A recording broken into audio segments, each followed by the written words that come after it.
Hi everyone, welcome back to my channel. In today's video, I'm going to accept a challenge. I've actually already completed it and I'm talking to you from the future, but we needed a cohesive intro for this, so let's do this. I have this toxic trait where I get excited about books and I buy them, but they are usually in genres that are a little bit intimidating for me, or there's something else about them that make me apprehensive. I feel like they're going to boggle me down, that they're going to put me in a reading slump. So I buy them, but I put them away and I postpone reading them. I have full shelves of books that are just there, that I'm in theory excited about, that I'm in theory very interested in, but in practice, I do not read them. In this reading vlog, we're going to attempt to do something about it. I've selected a few books from my physical TBR and from my electronic TBR, which is more of a problem because I don't see those books physically. I don't actually know how vast my collection is. These are the books that I've been actively postponing. These are the books that are extremely popular still on booktube. Let's go through them.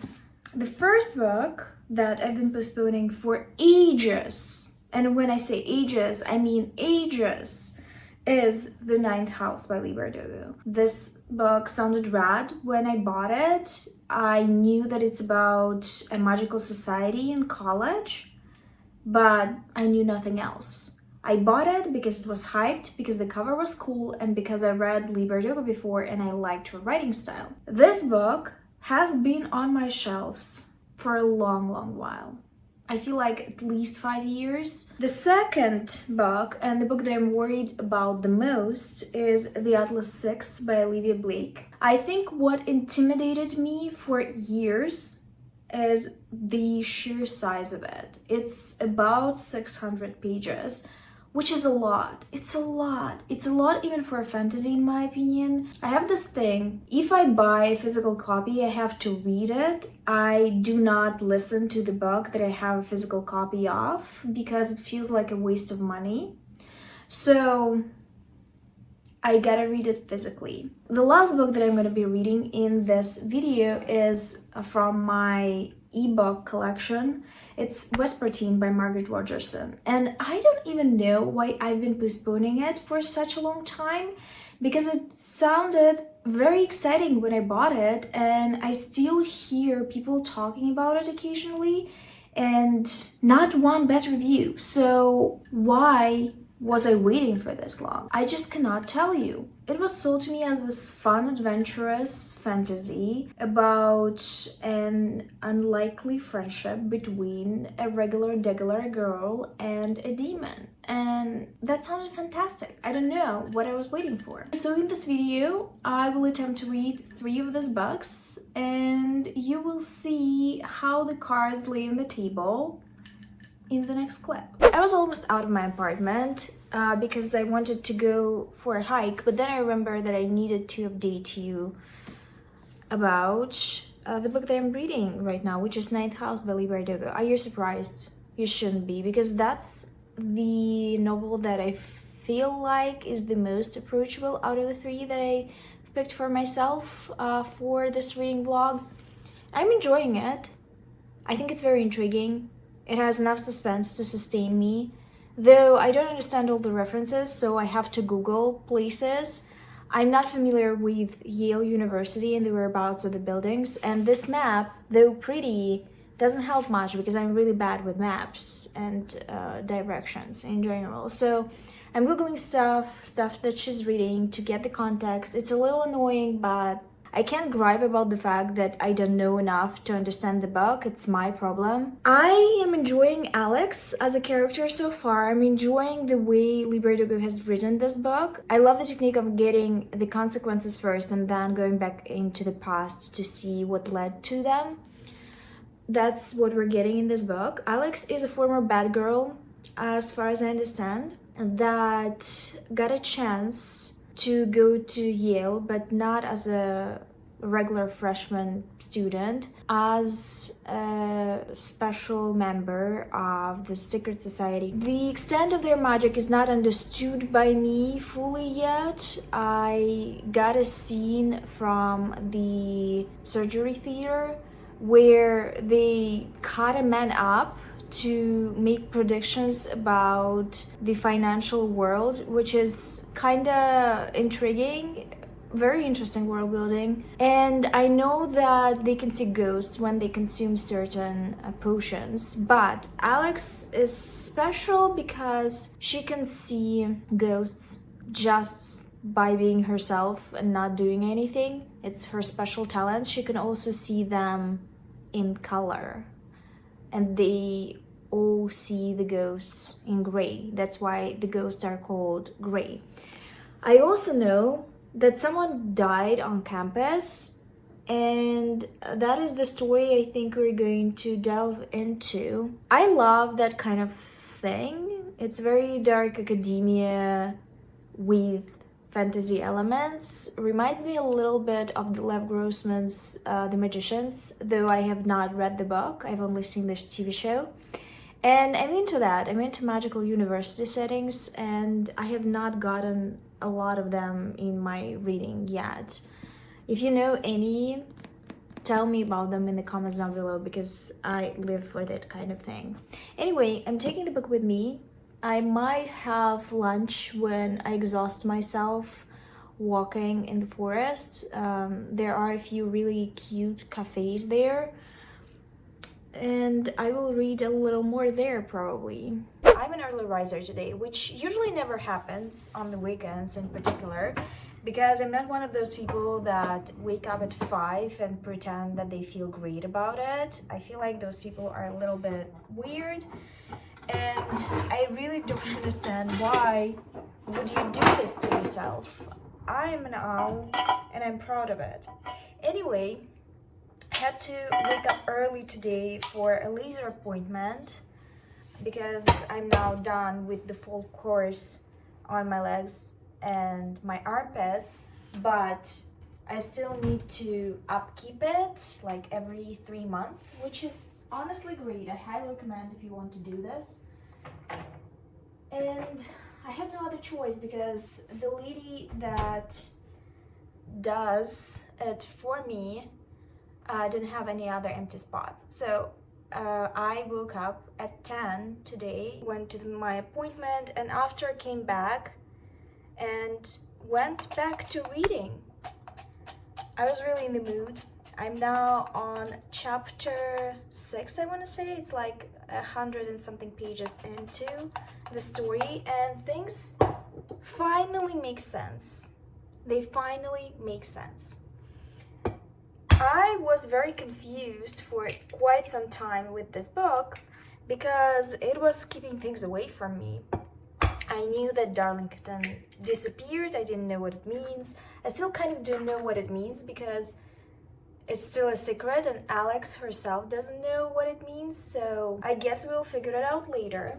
And I'm fine with that because a suspenseful novel has to keep some secrets. But I finally understood the world building a little bit more, and it's genuinely really good. I'm not obsessed with 𝕊𝕊𝕙𝕃. I know that a lot of people really love him. For now, I feel like he's very patronizing, and it really jives with his attitude, especially toward Alex. He's very dismissive of her origin, her being of lower class. It feels like a fetish for him almost.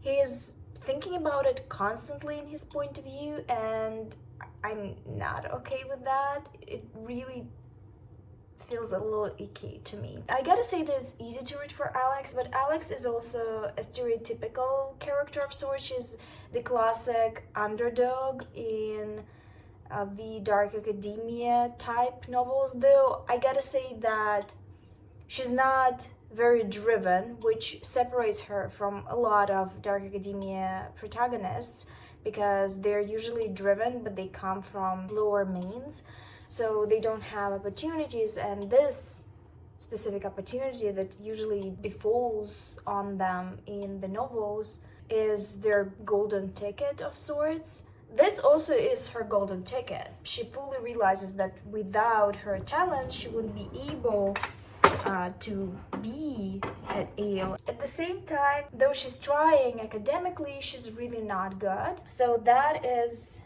different, I guess.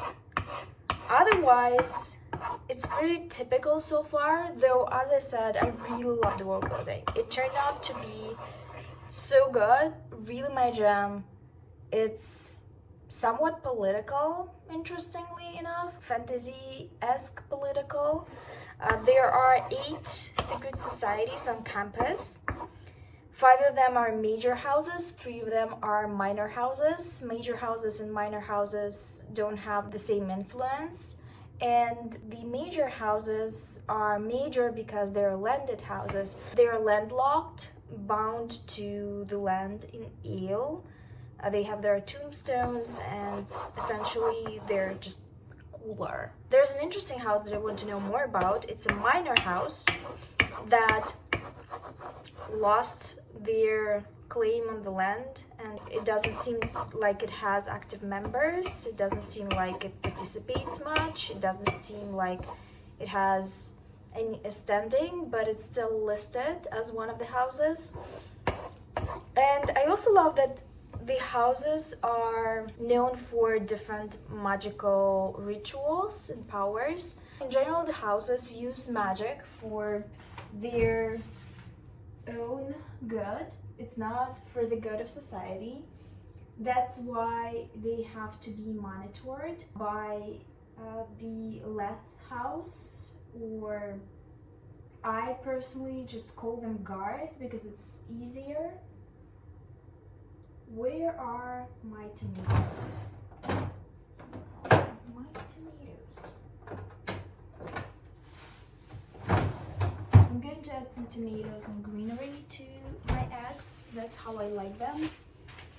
I also have some turkey.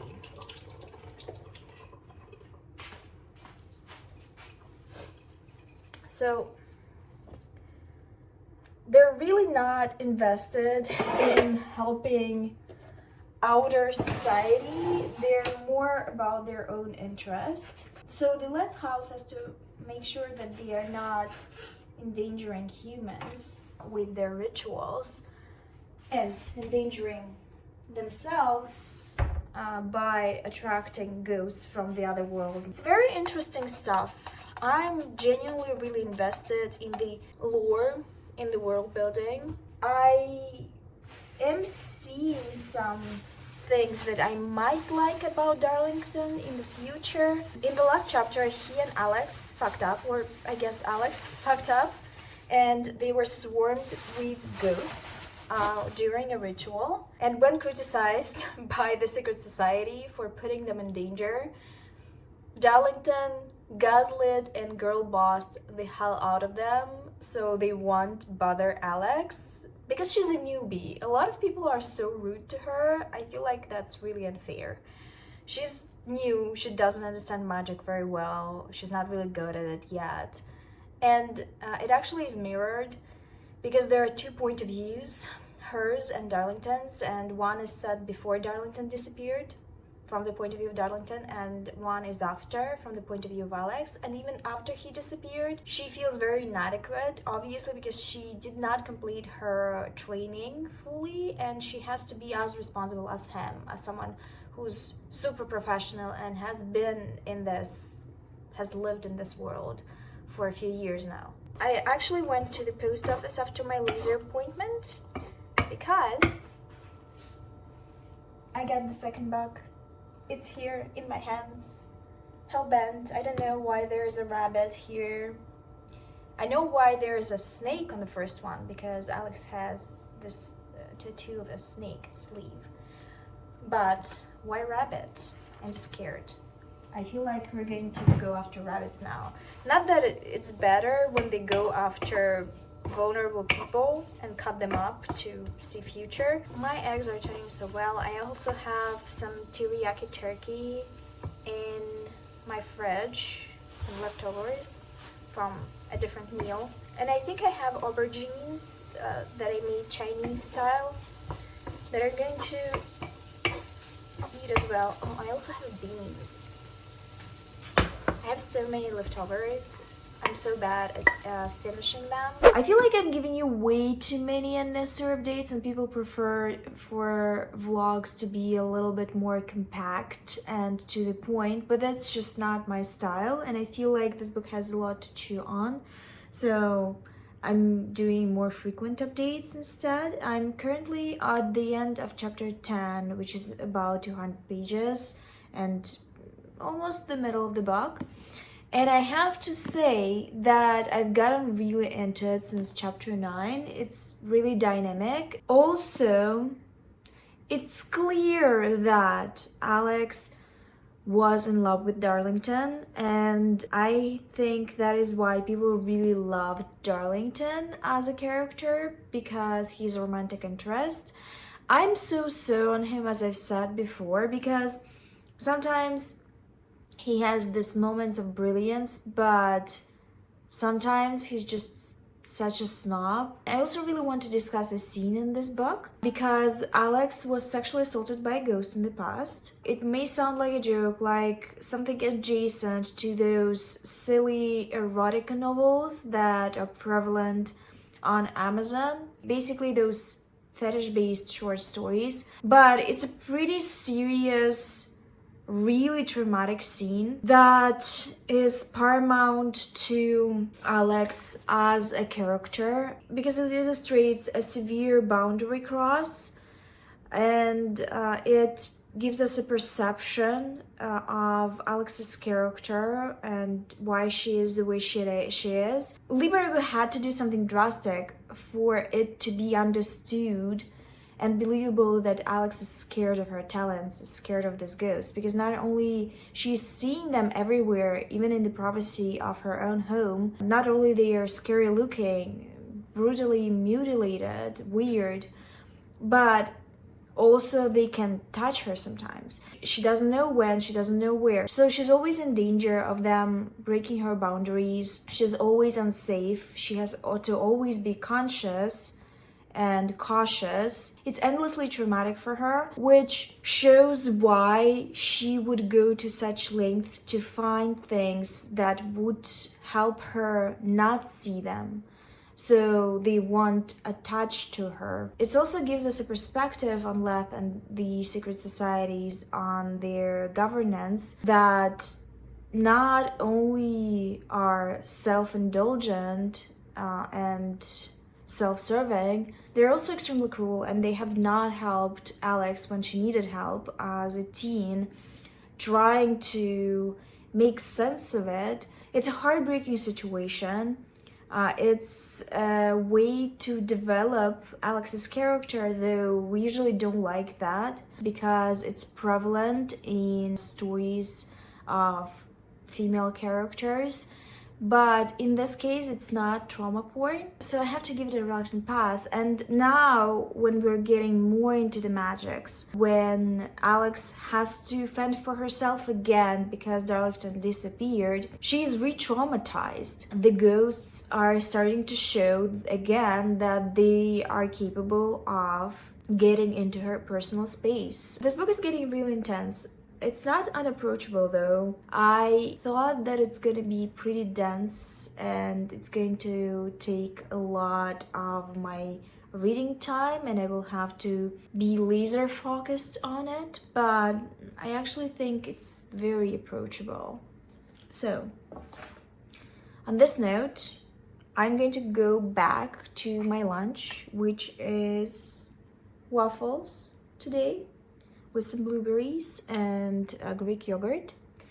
I wanted to indulge myself today because it's really gray and horrible outside. I will update you when I'll finish 2/3 of the book, because I feel like you're getting annoyed that I'm updating you too much. I'm actually planning my video schedule and trying to come up with some ideas for the channel on Milanote. I usually use Milanote. There are a variety of different type of programs that allow for scheduling and all that jazz. I just love Milanote because it's very visual and they have a lot of mock-ups that help planning.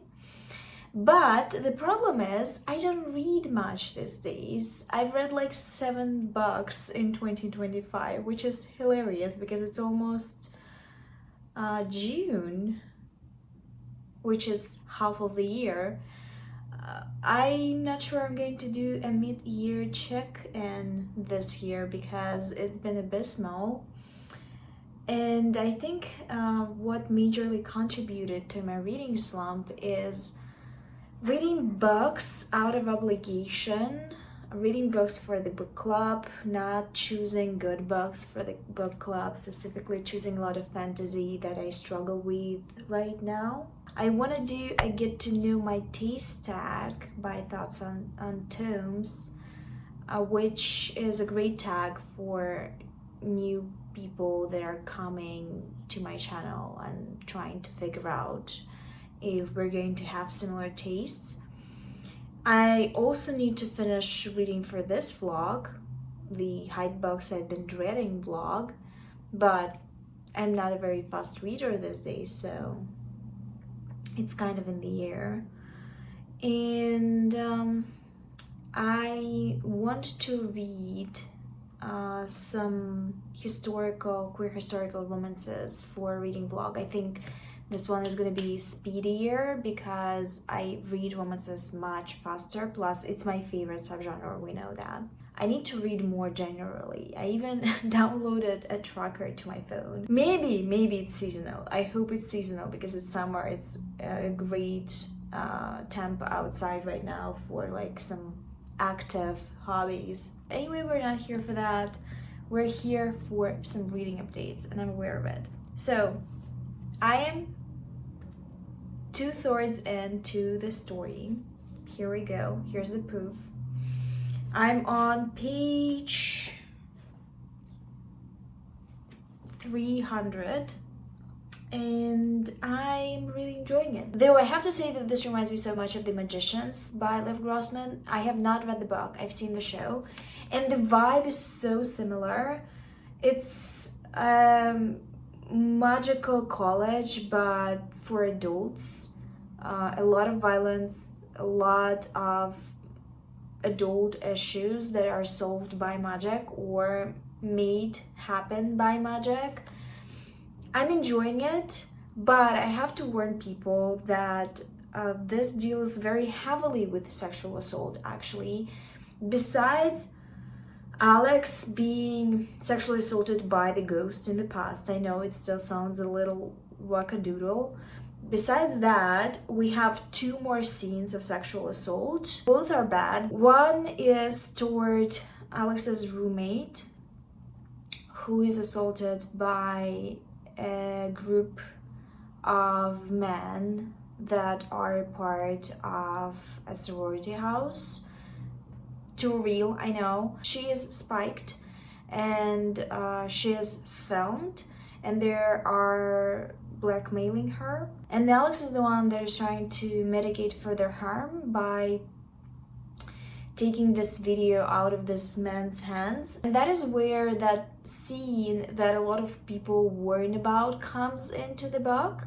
I think it's brilliant, I think it's deserved, and I don't have any complaints about it because, I mean, I'm all about taking things into your own hands if society doesn't want to fix it. That's my mentality, and some people may not agree with it. I think the scene is brilliant and is fully deserved. There is a second sexual assault scene that is less realistic because it involves magic, though I think it was important to show that people of any gender could be victims of sexual violence.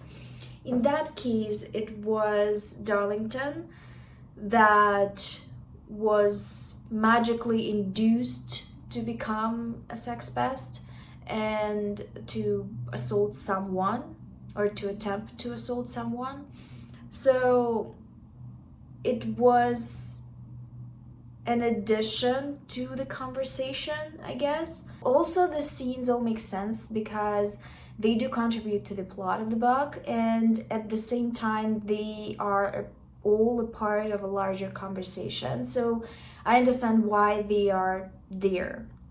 I have to say that there is another book that attempted to do something similar-ish that I read and didn't love. If you've seen my worst books of 2024 video, you know that I've read this one book by Jenna Darling, which was all about sexual assault on campus and people banding together to intervene and to avenge the victims. And I didn't love the way it was dealt with in that book.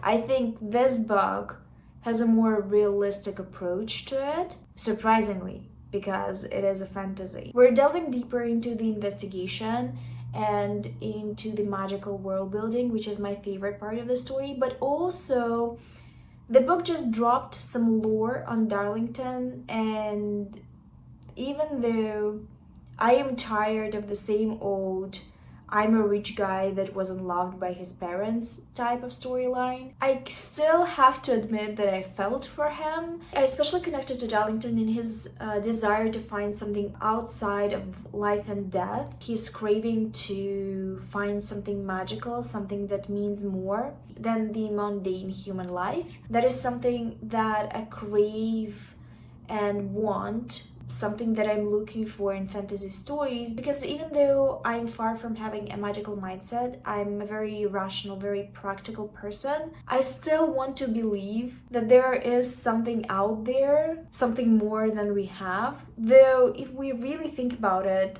chemistry and physics are sort of a magic. Guess what? I finally finished reading The Ninth House by 𝕊𝕆 Bardugo. I wasn't planning on it today because it's a Sunday and I usually have a Spanish class in the morning, which is 3 hours. It's a lot. And then I go bike in my local park, but the weather today is horrible. It's heavily raining. We even got hailstone. So I had to retire my bike and catch up on my reading, which is kind of a plus as well because it's been a while. I'm a very slow reader of physical books, we all know that. I loved this book, and I think what really played it up for me, what really affected my final thoughts on the book, was actually chapter 18 and further, because chapter 18, if you read the book you know, is the big plot twist. We have a few more, but this one is so satisfying. It's so good. Not that I didn't expect it at all. I expected it in some way, but it's still very, very satisfying. And from that point on, I really vibed with the book. I also liked that the mystery was far more complicated than it was initially set up, or despite my initial expectations, I guess. I actually really liked Alex at the end and started really rooting for her, though at best I was lukewarm about her the previous 18 chapters. So things really worked out for me at the end. I actually really want to read the second book now because I want to know. I want to know what actually happened to Darlington. That's the big mystery. Though at the end of the day, I don't really care for him as a person. I just think that the mystery is very appealing, and that's the type of world building and lore that I want to see in this type of magical university stories. I love this. It actually made me want to read Lev Grossman's The Magician's Trilogy, because I just want more of that. I am loving Pammy's and Alex's relationship as well. I think it's developing well. I love this kooky friendship that they have. Pammy is so cute and Alex is so badass. I love this type of pairing. It reminds me of that meme of the fully pink house and fully black house. The last chapters also build up a good foundation for the next book. And I'm loving that this book never wavered from its initial theme and message. It's a dark academia book through and through, despite being a fantasy, despite being a mystery, despite being a thriller even. I'm also surprised that the last chapters of this book were so strong that they actually influenced me to bump up the star rating of this book, because I usually am quite confident what I'm going to give the story about halfway into it, or at least 60 or 70% into it. 90% into it, this becomes so freaking good. So initially, I was thinking it's a 4-star book, it's a solid fiction book, but now I'm leaning more toward 5-star. Precisely, I would give it 4.8 because I really don't get the appeal of Darlington, and people will fight with me on it, but I do not care. But at the end of the day, we know that the Goodreads rating, it just doesn't work like that, though I'm also using Fable now. I'm going to give it 4.8 on Fable, I think, and then maybe rethink it, we'll see. And then I'm going to give it 5 stars on Goodreads. Now, I'm moving on to the 𝕊𝕊𝕀𝔸 by 𝕊𝕆ℙ𝕀𝔸. I do not want to postpone it because I will lose my steam. You know that it's the book that I least anticipate from the list. I'm more invested in the idea of Vespertine, and this book is truly and undeniably huge. Honestly, it's not that different from the 9th house. It's just 50 or so pages longer, but it feels huge. It feels unsurmountable. Hello, I'm reading the 𝕊𝕊𝕀𝔸. I actually finished the first section, which is character introductions, and surprisingly I have a lot to say, so let's dig in.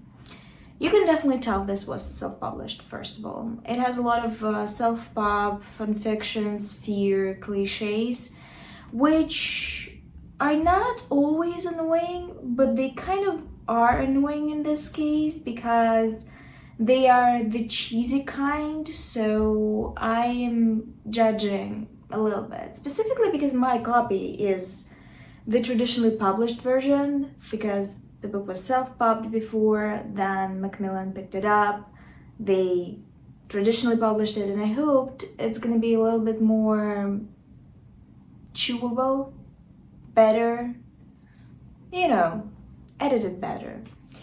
And I think it still has a lot of elements of self-pub. It's overwritten, it's trying to be that girl, you know, that girl. It's trying too hard. The characters are a little cliche. I have examples because I came prepared. There are these 2 characters, Nico and what's her name? Libby, I think? She couldn't be just Elizabeth. Libby and Nico hate each other's guts, but they deeply into each other, actually. They're rivals to lovers, obviously. And it's written in such a cliche way. They are constantly bickering, and that's fine. That's the foundation of any rivals to lovers, if you really think about it. But their dialogue is just cringe. They're constantly using each other's surnames, and it is such a staple of any rivals to lovers fanfiction that I just had to cringe because it's cringy. So I'm not loving that. I think I will already consider their potential romance to be childish, and I'm not taking it seriously already. There's a black character whose father is in a gang or some sort of a criminal organization, which is not a gang. What is a gang? What is the definition of the gang? I need to look it up. Regardless, he comes from a criminal past, and I think it's just such a cliche. It's so bad at this point. There's another character whose name is Parisa, and she's probably the character that I like the least. And it's not her fault, really. It's the fault of Miss Olivia Blake. I'm just going to go with Blake because why? This is your pen name. Why are you choosing the least pronounceable surname possible? Just be normal. What are we doing? Anyway, Olivia Blake wrote her as a femme fatale, and I'm so tired of femme fatales and promiscuous male characters that are supposed to be cool. Are we not over that? Why are we judging the coolness of characters by how many people they've slept with? It's so regressive in my opinion. I'm not impressed with the characters. I think the character that I liked the most is this girl, what's her name? 𝕊𝕊𝕙. I think it's 𝕊𝕊𝕙. Yeah. She is a naturalist, which is a power that allows her to converse with nature. I love her, and I think I don't like anyone else, sadly. So we'll see how it's going to go. I'm very surprised that I'm into it still and I want to continue despite not liking the characters. I'm enjoying the world. It's the type of world that I like in my fantasy. I love contemporary fantasy where magical elements are a part of a regular world that we're used to. So them being a little older, in their 20s, and doing actual jobs but also having magic is appealing to me. You would think that I put this cute top on because I want to go outside and meet up with some friends or go on a date, but that's not the case because I've barely worn my summer wardrobe this year. The summer was horrible. First, we had a full month of rain and cold, and now it's so excruciatingly hot I can barely breathe outside. It's in the 30s. So my summer wardrobe is sad because I'm not wearing it, and that's why I put this on to take it off later. It's hilarious. Anyway, I'm drinking some iced Americano because I'm trying to get into these. I've been drinking way too much milk and it affects my skin sometimes. And it's not bad. I've added some lemon juice and lime juice and it's very tangy and nice. I'm not here to talk about the weather though. It would seem so, but it's not the case. I love small talk and I'm one of those people that will talk to anyone about anything unimportant in the wild. But I'm here to talk about this baby actually. I've made a significant progress and have not updated you for a while. I'm learning my lesson here because I feel like frequent updates can be a little annoying. You tell me, what do you prefer? I feel like sometimes I may forget something if I want to update you straight away, but then also I'm trying to tap into my own mentality around reviews. In one of my previous videos about my reading tastes, I've told you that I'm never making notes for reviews because I want them to be authentic. I want to talk about the things that I genuinely remember and not things that I've had to pencil down, because if I don't remember them, to me it means they don't really matter in the grand scheme of things. I'm currently on page 227, which is almost a middle of the book, and I have to say that it's very addicting. The story is entertaining, the interpersonal relationships are written pretty well, and Olivia Blake knows how to cut out things that are not particularly entertaining or important out of the narrative. Though I'll have to say that the way she describes magic feels very unapproachable. I don't understand how it really works because she doesn't set many rules, though she's trying to interweave science into it, and it makes it complicated because even if I actually made an effort to truly understand it, I guess I could, But the most important part for me is not the intricacies of how the magic works. What's important for me is what it can achieve and what are the hard limits of it. I feel like that's the most important part of a fantasy world building if you are writing about magic, and she doesn't do that. Sometimes it feels like magic in this world is truly unbound. There is a specific character that I would like to address. His name is 𝕊𝕐𝕋. 𝕊𝕐𝕋 is an empath. So when he was introduced in the first chapters, we already knew that he has these abilities, and the question that remained unanswered to me was why wouldn't he use it to gain world domination, basically, because he can easily do that. It was explained that 𝕊𝕐𝕋 is extremely bored and he doesn't care for world domination or for power in that way.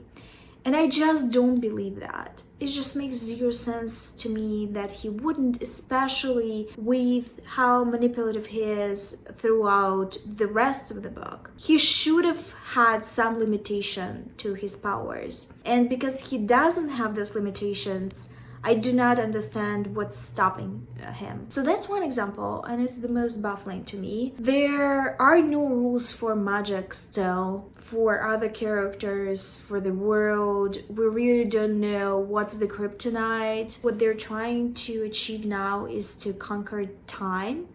And it seems like they are figuring it out. And it is very exciting and interesting, but at the same time, I'm like, are there really no things that you cannot do? I think it's a weak point in the world building. I also still do not admire some of the juvenile dialogue that is present in this book.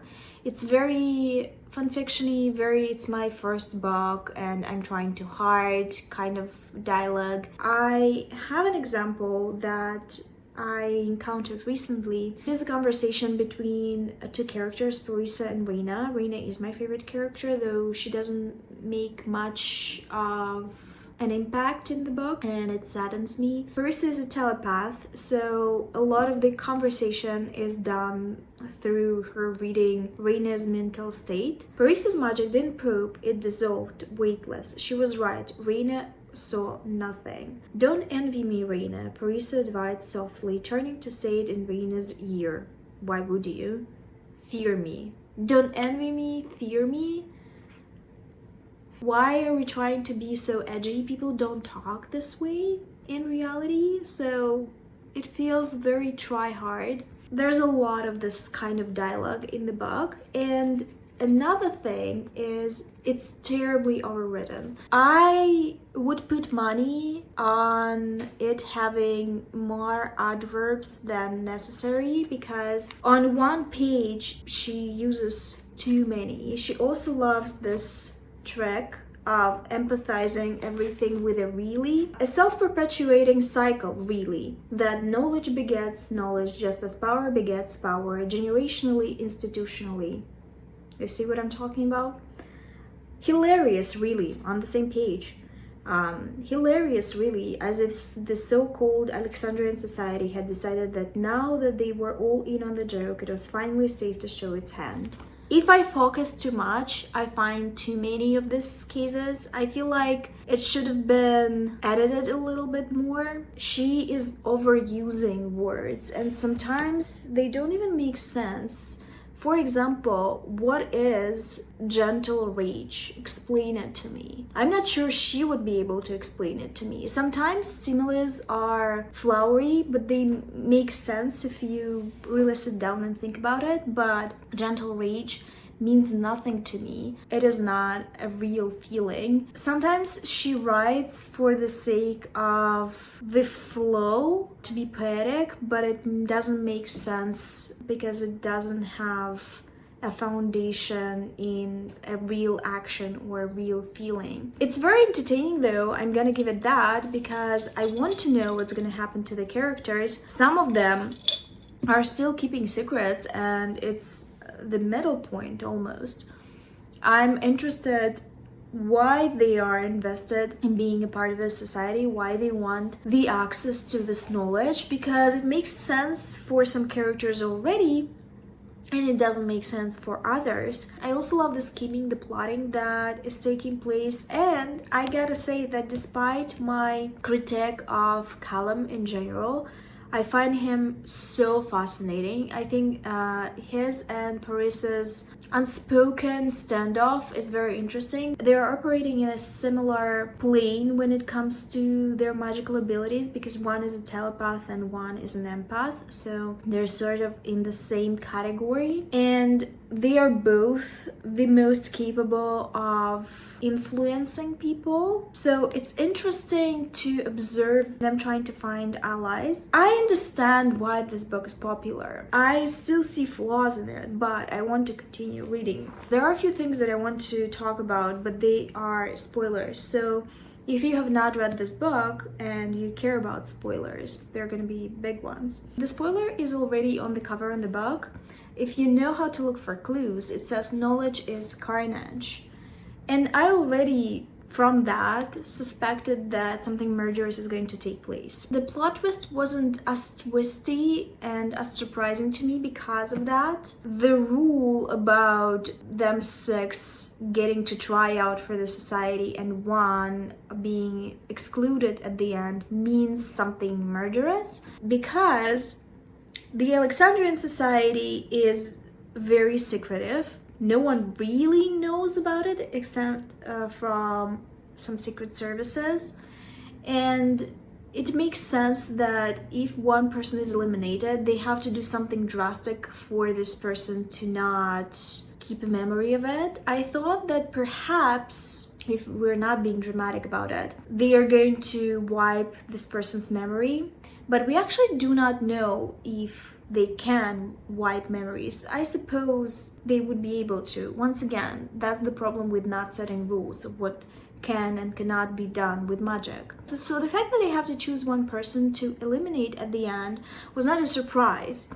What's surprising for me is how unearned this discovery is. And I'll explain it. Parisa, our telepath, is 𝕊𝕅𝕙𝕃, who is an acolyte of the Alexandrian Society. He's been one of the chosen ones in the previous period, and he survived it and remained with the Alexandrian Society to be a scholar. She's interested in him because he's mysterious, and she feels something in his head that he's hiding, and she wants to know what is it. She is using her feminine wiles to get into his good graces, which is very in character for her, and that's what I don't like about her. I don't like sexuality as a tool to extract information type of plots and characters like that, specifically female characters, because it doesn't help us. I feel like it degrades us. It's a complicated conversation, but that's how I've been feeling lately. So Parisa is using all that she has to seduce Dalton and get into his bed to extract information. She also may like him a little bit. It's complicated. The revelation that they will have to kill someone feels unearned, not because Parisa cajoles it out of Dalton, but because this whole relationship that Dalton and Parisa have feels unearned. They barely had a conversation. He doesn't owe her any loyalty, and yet in his head we see that he is very concerned about her in particular and doesn't want her to die. Why? Why would he be? He thinks about her as if she's the love of his life, and that element feels very unearned and iffy for me, because there's no foundation built in for their relationship to be on that level. It doesn't really strike me as something that was built up to. It strikes me as something the author needed to convey, so she included this scene. I wish they had more interaction than if it needed to happen this way, and I don't feel like we had that. There are a few interesting dynamics. I'm very intrigued by the dynamic between Callum, Tristan, and Libby. Libby is a dark horse, interestingly enough. I do not really like her because she's way too jumpy and anxious and goody two shoes for me to enjoy, but she's an interesting character. I surprisingly do not care about Nico at all, though Olivia Blake is trying hard enough to build him up as this sexy, suave, very successful and confident character that has hidden depth, that actually is super caring and loves his friends.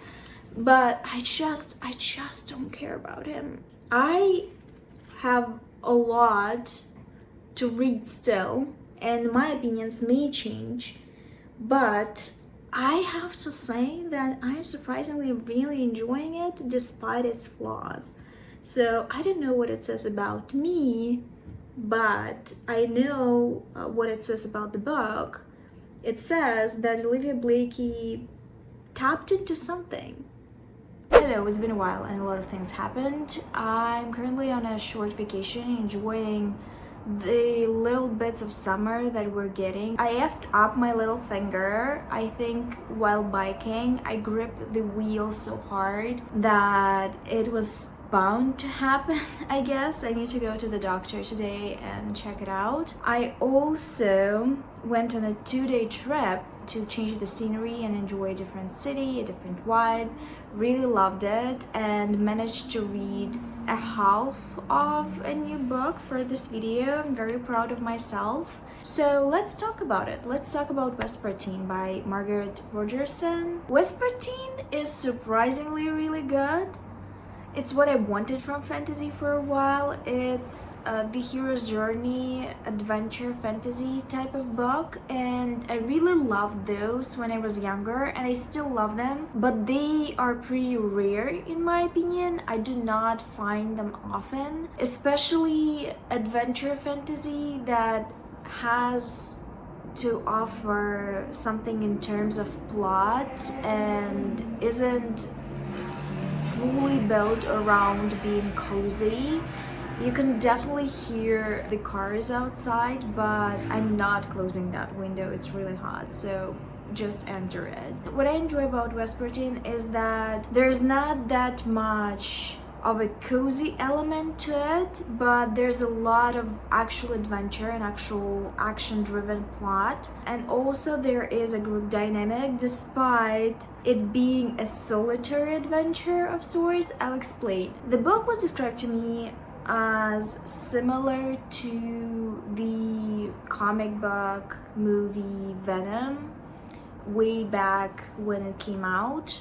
And I was intrigued by that as a concept because I like Venom. I like the dynamic between Venom and Eddie. So I hoped to get something similar here, and it is similar. It is eerily similar. But there's another piece of media it reminds me of, Warrior Nun, which is an iconic TV show that was cancelled way too soon. If you have not seen the first 2 seasons of Warrior Nun and you're Suffolk and you're also into fantasy, please watch it. Also, if you're into supernatural, I think you're going to enjoy it.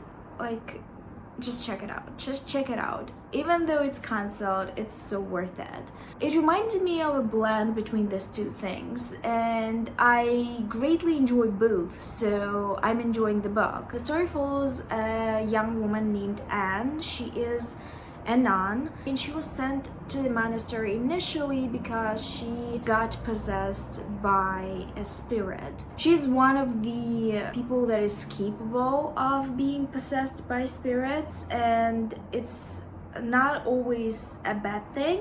When a nun or a priest is possessed by the spirit without their volition, it's a bad thing because the spirit can use them as a vessel and bring devastation to humanity. And when the nuns or priests that are capable of being possessed are letting the spirits into their body but are controlling them at the same time, they're capable of using the spirit's energy and the spirit's capabilities to their own goals. Anne was sent to the monastery because she got possessed by a spirit of a high order, and she is supposed to learn how to use spirits to her own advantage and to the advantage of the clerisy. The clerisy does a very important job in this world. They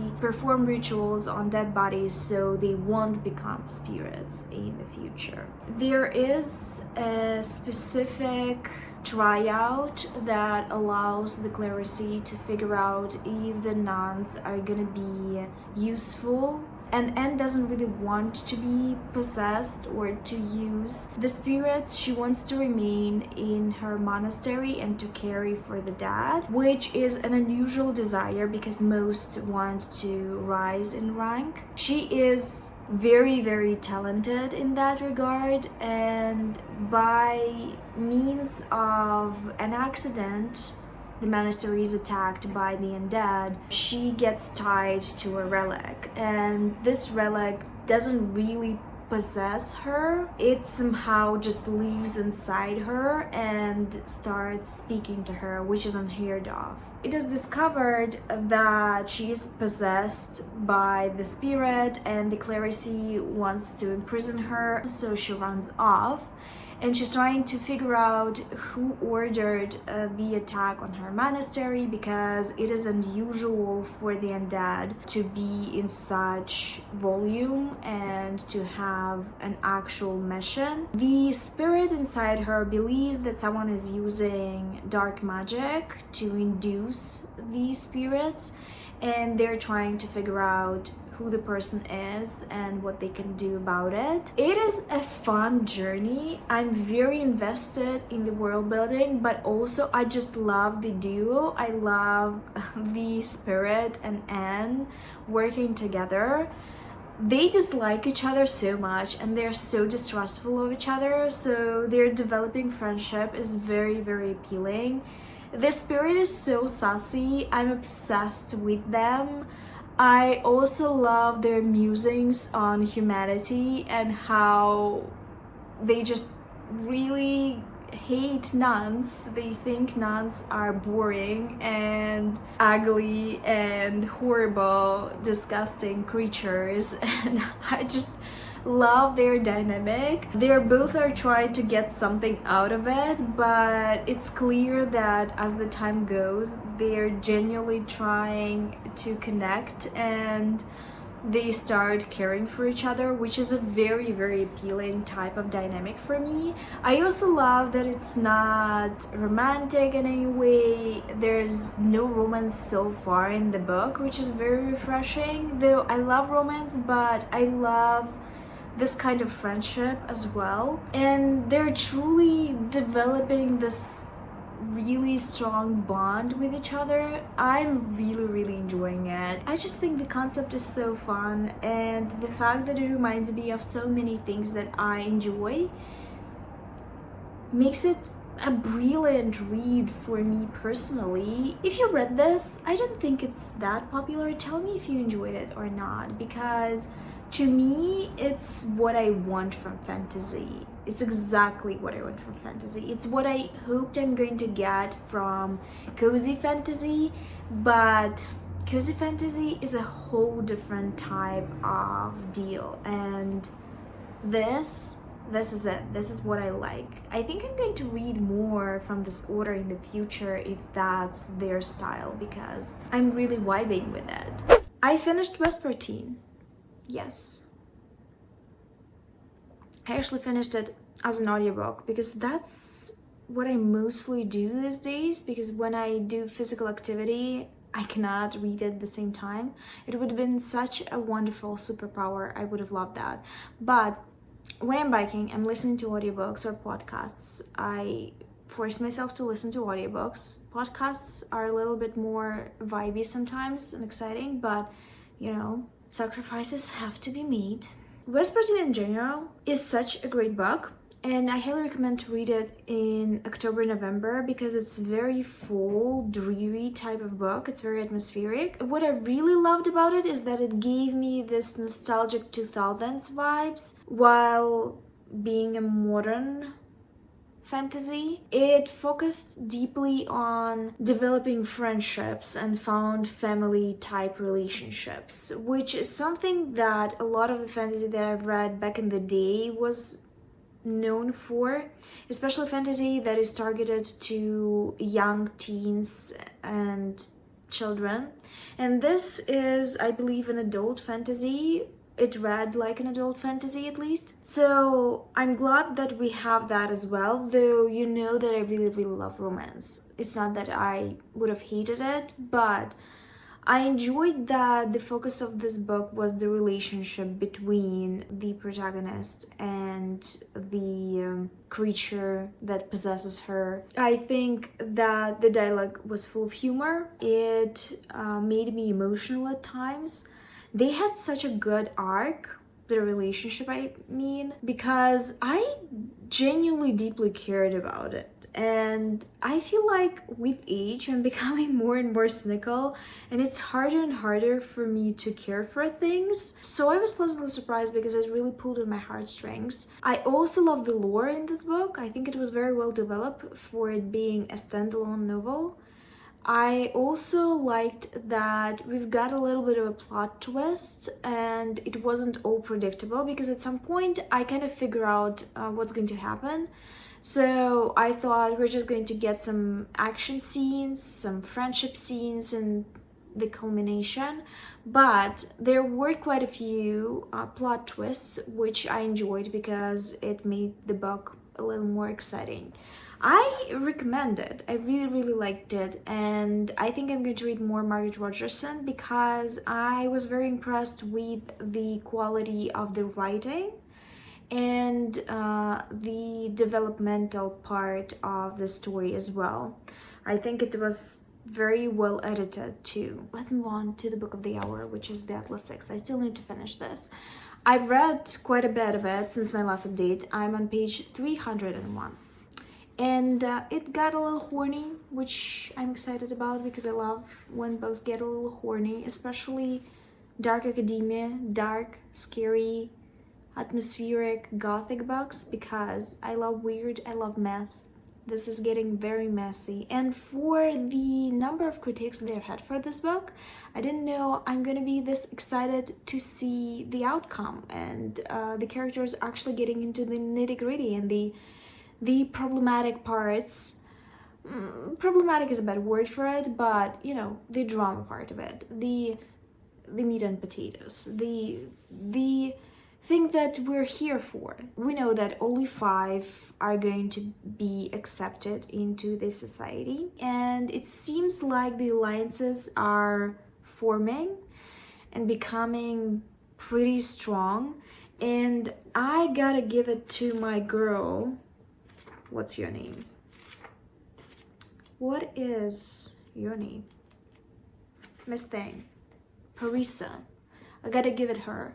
She is a really strong player, though I despise a femme fatale. At this point, don't give me any femme fatales because it's doing the reverse feminism in my eyes. I'm not a big fan of her motivations for most part, but she's given me a threesome that I wanted in this book, so I gotta give her props for that. What I think is going to happen soon is people are going to figure out that these alliances actually mean something, and they're going to try to scramble and to pull people on their side, and it's going to turn violent, I think, and I'm very excited about it. Now, the weather is getting rank. It's raining all the time. It's actually pretty cold. I don't think I'm gonna bike much. I will have time to read finally. I don't have anything else to do.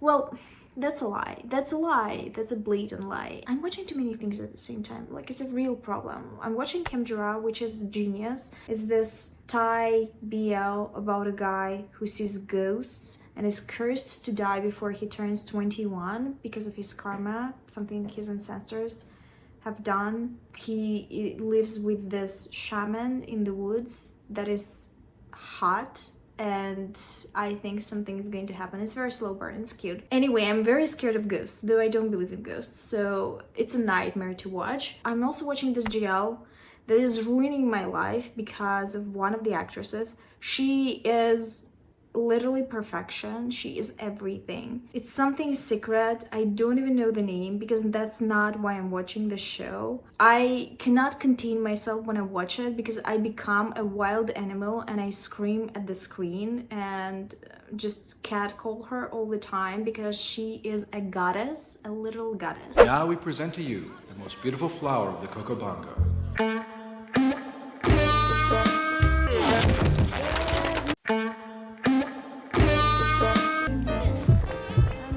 If you see me ever simping for this woman, don't stop me. That's how I want to live. She's everything. I love her. Anyway, I'm watching too many things at the same time. It's a problem, but I will try to fit in the 𝕊𝕊𝔻𝕀𝔸 as well. Do you believe me? You should not believe me. I'm lying. I'm just a liar that lies. I'm back. And at this point, you would expect me to finish off the reading vlog because it's becoming embarrassing. For you, it's been about an hour. For me, it's been ages. But I struggle with the 𝕊𝕊𝔻 for some reason. And it's a very odd experience because when I'm reading it in the moment, I'm entertained and I want to know what's going to happen. I think it has a really interesting plot. And there's been a couple of surprises recently that I was very down for.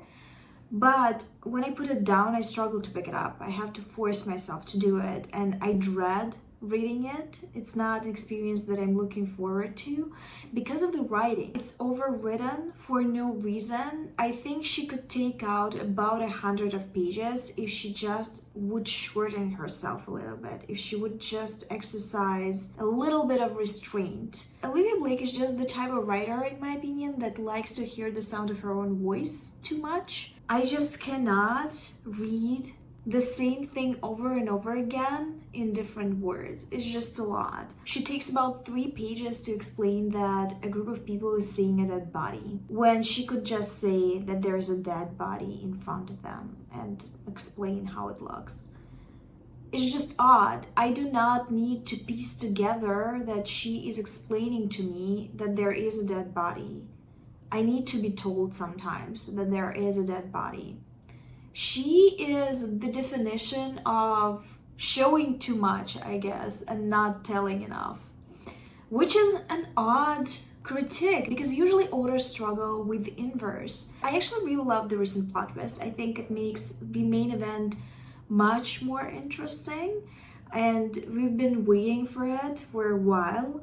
You're gonna see a spoiler alert here because I'm gonna talk about spoilers, and you have not read the book and you want to continue watching this video, I'm gonna tell you on the timeline when the spoilers are going to end. They are choosing who they're going to kill to remain in the project, and it's the thing that we've been waiting for, the thing that we've been building up to, and it's interesting to see how the development of their relationships in group are affecting their choices. Obviously, the odd man out is 𝕊𝕋 because he's the most talented and the most interesting character out of them. That's my personal opinion. I grew to really enjoy him. And Tristan's and 𝕊𝕋's relationship is kind of at odds with this decision. It's interesting because Tristan is the center of so many relationships and so many connections, and he has to choose, and people are pressuring him to choose 𝕊𝕋, with whom he's fascinated with and with whom he has a very complicated, very gray area type of relationship. I love that he allowed the peer pressure to work, but at the end decided to not murder 𝕊𝕋, not without 𝕊𝕋's participation, obviously, and that it soured their relationship because 𝕊𝕋 now doesn't trust him, and 𝕊𝕋 tells him outright that he's going to take revenge. against the whole group. That's such an interesting development in my opinion. And I could totally see them sacrificing Rose because I don't really like her as a character. I think she's very obnoxious and whiny and annoyingly anxious. I don't really like reading about anxious characters, to be quite honest with you, because they make me anxious. So I was really like, weak sauce, let's get over it, let's kill her. But I also like the plot twist. The only thing that I don't like is her writing style. And it's not that she's not talented. It's not that she's not gifted as a writer. It's that she doesn't have enough restraint in her writing. I feel like I need to finish the book quickly, maybe even today, because otherwise I'm going to resist it and I'm going to dread it. And I think I just have a little bit left. And then maybe I will just watch someone else's in-depth review or recap of the second book, because I'm not willing to read it. I think it's just such a struggle bus experience for me. I finally finished reading this book. It's been an experience. I gotta say that it really hooked me in at the end there. It got me. And it was a very interesting, very odd experience reading this book, because I've never had a similar one in the past, I believe. I've never reacted so extremely to writing style. I usually adapt to it, except for some rare cases like Sally Rooney. I adapt it and I read it normally, but I could never do it. I dreaded picking this book up. But I also at the same time, which is the odd part, enjoyed the plot and the structure and the characters and their dynamics so much. I don't even know, I'm very lost. I feel like I kind of want to read the second book because I want to know what's going to happen in it. I liked how she foreshadowed things in this book. She's very talented. But at the same time, I'm so repulsed by the writing style. I also want to read you a quote because I feel like it's hilarious. It's the funniest quote of the book and you need to experience it. I just feel like it's so meta. I'm going to bleep the spoilers. Men conceptually are cancelled. Libby sat to her knees from where she was perched on the chair beside Nico's desk, torso folded inward. This society? Founded by men, I guarantee it. Bleep someone for bleep? A man's idea. Totally male. She pursed her lips. Theoretically, men are a disaster. As a concept, I unequivocally reject them. If you only meant that, drawled Nico, who was only barely listening. Love. I feel like it's hilarious. It's so meta. I can't even explain it. It's so good. On this note, I'm going to tell you that I've given this 4 stars, which was not what I expected. My rating actually flip-flopped around, up and down and again, up and down. I think it's worth a read. It's definitely very topsy-turvy and one of the most interesting reading experiences in my entire life, which says something about the book, I feel like. So I think at the end of the day, we can call this experience a success. I've given 2 books 4 stars and 1 book 5 stars. The winner is The Ninth House, obviously, and I'm going to read the second book soon. Tell me if you want a separate reading vlog for that, because I want to talk spoilers. I want to talk spoilers so much. I have so many theories. Regardless, this was very interesting. This was very cool of me. I am very proud of myself. I hope you're proud of me too, because I usually don't do this.